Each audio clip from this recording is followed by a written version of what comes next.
Hey, what's up, everybody? Thanks so much for joining again for another episode of the Christian Agent Podcast. This week's episode is another clip from one of the recent trainings that I did in my live school, SKOOL, that if you haven't joined, it's totally free for Christian agents to help you sell 3 to 4 homes a month. I hope you will check that out in the show notes, called the Simple Client Event That Wows. We're going to talk about how do we actually do a simple client event that is not only simple to execute, but doesn't cost very much money, and it's a great way for you to grow and build your business. I hope this episode, this clip, is a blessing to you, and I will see you next week.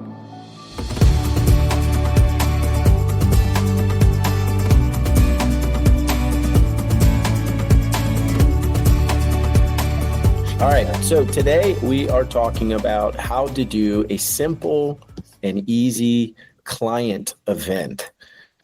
Show of hands are perfect in simple client event. Show of hands, who has done a client event in the past? Only a handful. Okay. Show of hands, who has heard about client events?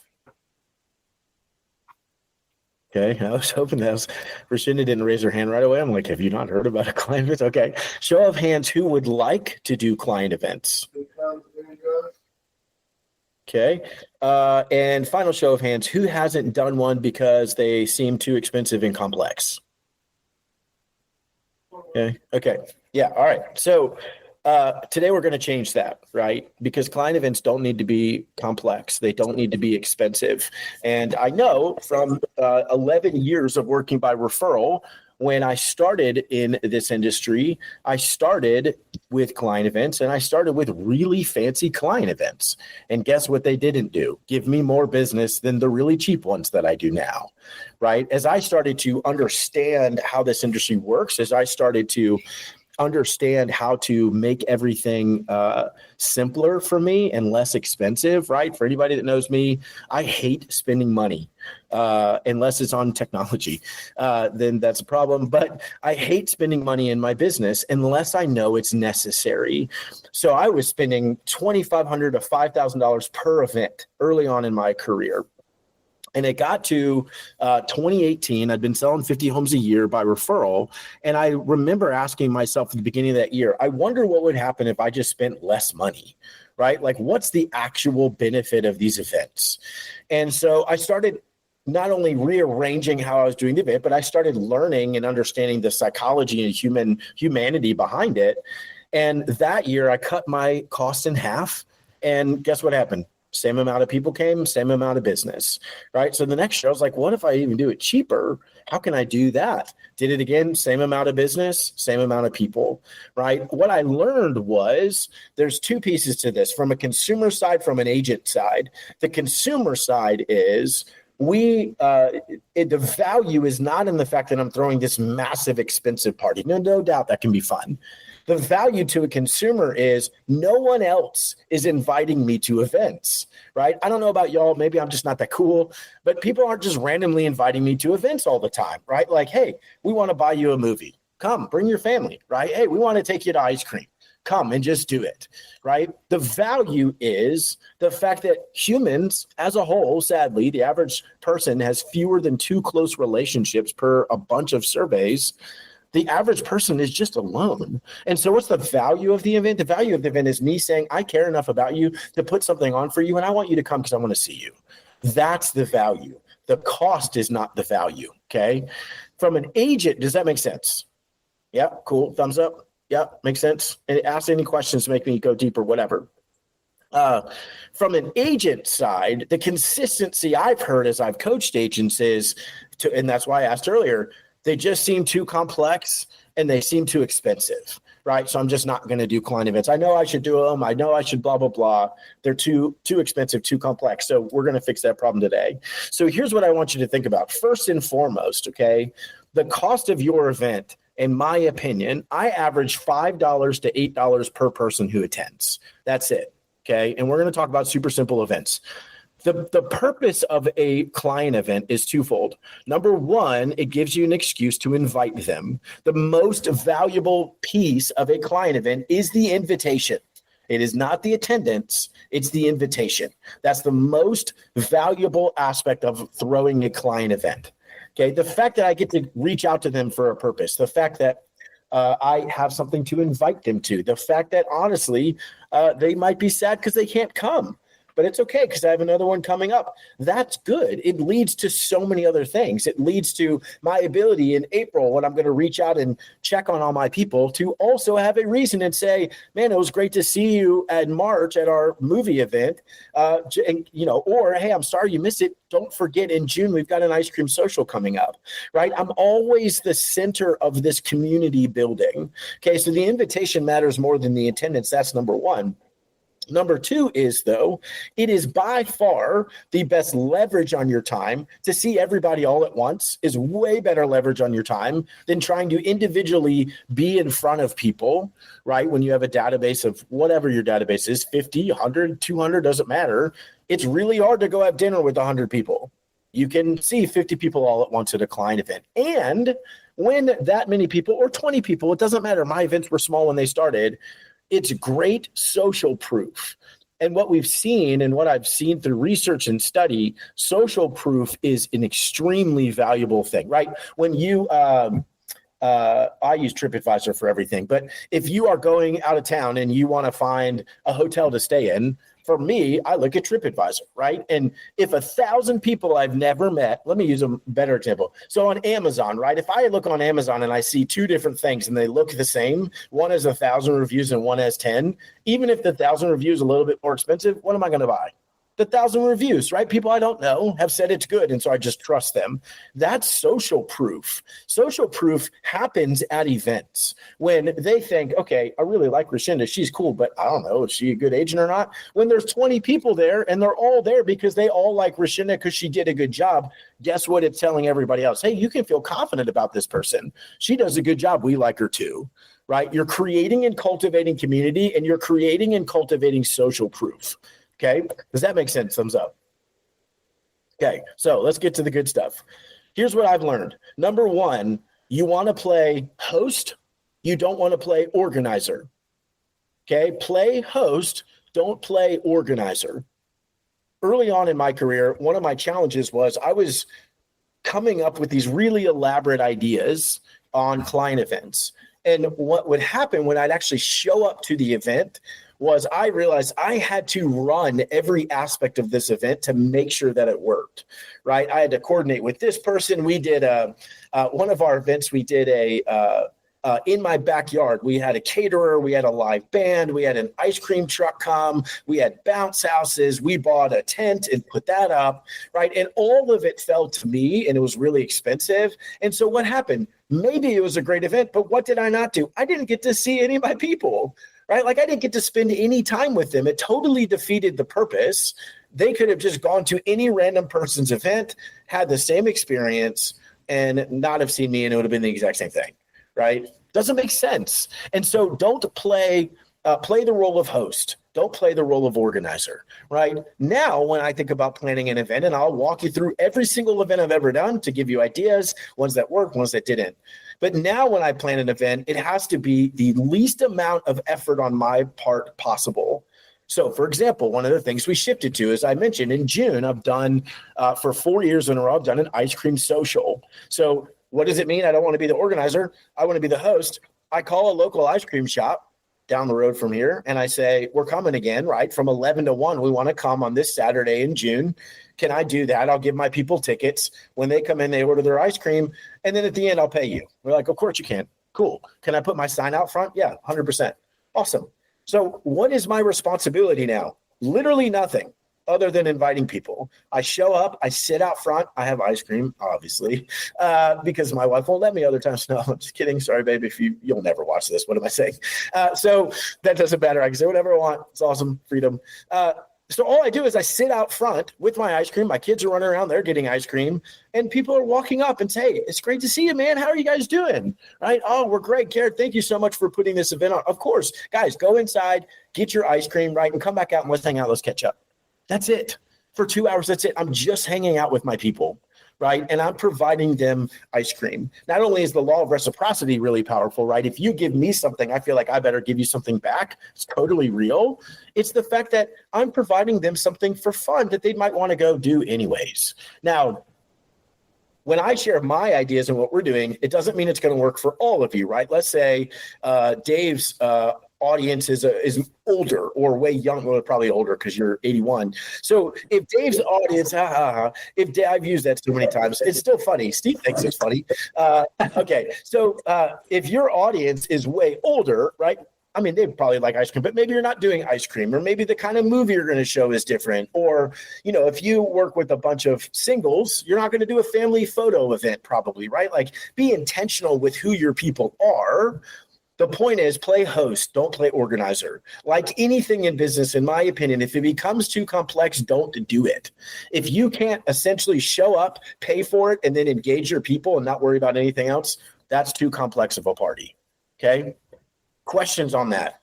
Connie, your brain is chugging, I can see. Does that make sense? Yeah, good. Oh, Brian raised a hand, but Connie, go ahead first. Yeah, all sounds good. But how can you be too old for ice cream, Garrett? Okay, well, all right. I'll edit that out. Maybe all my clients are lactose intolerant. Yes. No, I like the idea. Yeah, find that out first. Yeah. Even so, again, hey, it's cheaper if none of them can come, but you invited them, you know what I mean? Okay, Brian, go ahead, buddy. Real quick, it's, when you have an event like that, and maybe we'll get into questions later, I don't know, but are you getting exclusive access, or are there other people showing up that are just strangers that aren't invited? Yep. So in the ice cream event, which again, I'll walk through the events, the ice cream event, it's open for anybody. That's why they got to have a ticket. So again, what great social proofing, right? So our family photo event, it's this local park where there's animals and stuff. We rent the pavilion for like $100. We have a photographer, we get donuts and coffee, right? Everything is around food because it's my excuse to eat it. All right. Let's just be honest. And my wife lets me do it then. So what we do, Brian, at that event, for example, is I put out our sign, right? And Dave and I just merged. So now it's a 210 Realty Group, a sign right there in the pavilion. There's 100, last year, without even merged with Dave, we had 175 people there, right? And they're seeing people are coming into the park and they don't know us. What are they seeing? Wow, there's a lot of people here for this real estate team. Like, who are these people? And so I actually like when there's public around. Right now, for our movie event coming up in a week and a half, we rented those 3 theaters so no one else can, of course, walk into those, right? But again, depending on where you are in your business, you're not going to do the exact same things that we do. Excuse me. I like the public aspect. I like that there's people around seeing, look at me serving my community. Does that answer your question? Yeah. Okay. Yeah, but like for example, the ice cream one, are you paying for people that weren't invited that aren't there for that? No. Also show up because they get a ticket or something? Correct. Yep. You got to be one of my people to come get it. Yeah. The ice cream is come find me, right, and I'll give you a ticket. And so that's what we do it. So again, I'll walk you through all the events that we do. But number 1, you play the host, don't play the organizer. Number 2, find a lender. Lenders will pay half. In fact, lenders can actually pay the whole thing. They're going to tell you that it's a RESPA violation for me to cover the whole thing. That's not true. Now, it's probable that they'll just cover half and whatever. That's okay. But for example, last year at the ice cream event, because we're talking about that, I had 100 people there. It cost $800. I paid $400. That's not a lot. And again, everybody's in a different space. But what I'm saying is $400 for me was seeing 100 people. Right? Those 100 people on average know 256 people. I loved 100 people today or that day, and I reached 25,000 people. That's the math. For $400. Tell me any other better marketing event. It doesn't exist. It's not real, right? And what did they see? They saw your face. They heard your voice. You got to see them, right? For me, they see my little kids. They've been with me long enough to know I didn't have kids when I started, right? They're engaging and they're getting connected emotionally to me and my family, and I'm connecting to them. There is so much value in showing up and providing them something. Don't pay the whole thing, though. Get a lender. Get a lender to cover half. I don't care if you're new. I don't care if you're super experienced. I don't even care if it's the lender that you always, quote unquote, send business to. Lenders will do this, right? So go find a lender. And especially for us, like, try to find a Christian lender. That's awesome. But there's huge value for them. So never pay the whole thing. That doesn't make sense at all, right? Make it even cheaper. So partnering with the lender. Play the host, partner with a lender, okay? And then finally, last point is choose fun things. I know you're like, why am I writing it down? Because I've done unfun things that were too far outside the box. Okay. So I'll give an example. One event we had in my backyard. So I'm an advocate for inviting people to your house, right? At least one of the events is around your home. You don't have to, but the reason I like that is you all have invited me into your home plenty of times. I want to invite you into mine, right? Like there's just, who do you invite into your house? A friend. There's a familial aspect of that. So I like that, right? And we can talk about that, but I enjoy inviting them. Anyways, one time we invite them to our house, and I forget, actually, I think it's because we had our second or third kid. I can't remember. So it was supposed to be in July. It was a summer event, and ended up being in November. Well, we had bounce house, we had food, we had all this cool stuff. It was super fun. But I had also rented a dunk. What's it called? A dunk cage. What are those things called? Dunk tank. Dunk boot. Dunk tank. Booth. Dunk booth. Okay, yeah, thank you. And we were going to raise money for the local food pantry, I think, something like that, right? So they had to pay money to dunk somebody. Well, what I didn't realize was it was November. It was freezing cold. No one else wanted to do it. So it was me the entire time. And then the only people that wanted to pay for it was my own team. And so I just kept getting dunked. I made like $100 and it cost me like $500 to rent the dunk tank. That was a mistake. And then what was it? No one thought it was fun except like the first time I got dunked, and that was a total flop, right? It was really awkward. I've had plenty of those moments. So But I wasn't thinking. I was just like so far outside the box. Dunk tank, of course people will do this. Like there was no thought process behind it, right? I've done an event where I thought this was a good idea, but it was the end of the year and we were going to do an event for all my clients that had bought and sold that year. So they all came to my house. We had hot chocolate. I had some Chick-fil-A. And sorry, Dave, before I knew all the ingredients, side note. And then I had rented a 56 passenger bus and we were going to go tour Christmas lights, right? That sounds fun. I thought that was fun. Well, instead of doing research, I hired the cheapest bus that exists. It was still $1,300. I'm like, that feels like a lot. Well, they get there. The bus driver, first of all, is not a nice dude. He's smoking. He's just weird. Just not dressed up nice, whatever. I get in the bus to check it out, and I'm like, why is it so cold in here? It's like the heat doesn't work. Okay. And then I said, can you at least turn on some Christmas music? Oh, the radio's broken. I'm like, are you kidding me? So if you could imagine, here's this event of all of my people, right? And they're sitting and they don't, they kind of know each other. They don't really know each other. There's no noise on the entire bus. It is so awkward as we drive. People are freezing cold and I'm walking from seat to seat, like just trying to talk to people just to do something. I try to get some people up front to start singing Christmas carols. Nobody wants to do it. And so not kidding, by the time we got to the Christmas lights, I was like, all right, it didn't work. We rode through the Christmas lights in just total silence as people watched. And the best part is because these are people that I know, right? I mean, like I built relationships with them. At the end, we're back in my house and I said, well, I don't know about you guys, but that totally bombed. And they're like, you are right. And it was funny and whatever, but like that was an expensive bomb. And I just didn't think about it, right? It was like, this would be cool. We should just do it. And now I thought about doing it again last year and we've shifted how we've done things. I've now figured out what works. I've figured out what doesn't cost a lot of money. So even if it goes wrong, I didn't throw away $1,300, right? So I've learned a lot through this process. The point is, do things that you think is going to be fun for everybody. I thought it'd be fun. In fact, I think it's fun even now how awkward it was. But I don't know that was the best event I've ever put on. Okay, so play host, not organizer. Get a lender to sponsor. Make it fun, right? Any questions so far? Because then I will talk about the actual events we've done. We're going to brainstorm together things that you guys could do. And then I'm going to talk about what the invitation process is because we also get that wrong typically. So any questions so far? Krista, you said, are all these events just for your active/closed clients or for prospective ones too? Great question. So Krista, if you haven't, in the school under Classroom, there are 5 e-courses. One of them is immediately unlocked for you called Relationship Riches, I guess is the referral blueprint. Okay. I'd go in there and I'd watch that. And it's kind of an overview of my entire thought process and system behind developing your database, building out a lead gen system for creating referrals. And the reason I say that to you is anyone from me that is in my database is a qualified member of my database. AKA, I've actually asked them, if you had a friend or family member thinking of making a move, do you have an agent you'd refer them to? And they've said, you'd be my guy, right? Everybody in there is qualified. And so they all get invitation to the event.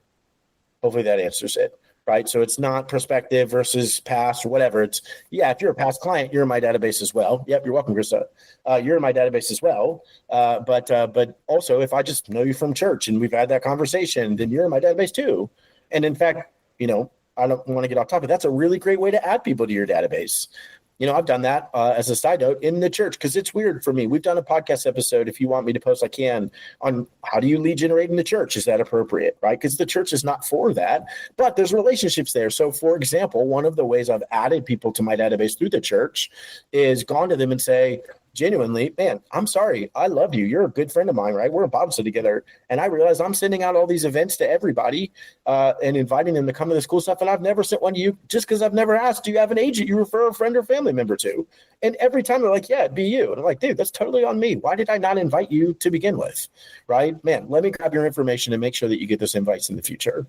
Right? So there's value there that you can also use to grow their database. That's whatever, client event 102.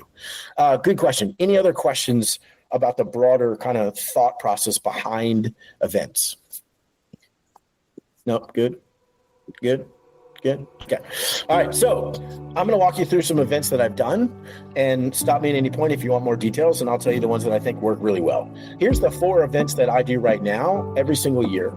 Done them year after year after year. Okay. Hey, Christian agent, I get it because I am just like you. You got into this business for more time, money, and freedom, but how is that going? Maybe like me, you found yourself succeeding more often, but missing out on more family dinners. Or maybe you've been wondering this whole time, why are you working your butt off but not making any progress? Or you continue to see the people up on stage who lost their marriage, but they sold a lot of houses, so they get celebrated anyways. Well, the truth is, in 2 Corinthians, the Bible tells us to not be unequally yoked. We get so caught up in following the world's way that we forget to follow the Lord's way. And that's why I launched the 210 Collective at EXP, so Christian agents all over the globe could finally be in business together. We could finally be more excellent together, and we could finally be encouraged to set the right priorities and honor God by honoring our families above our work.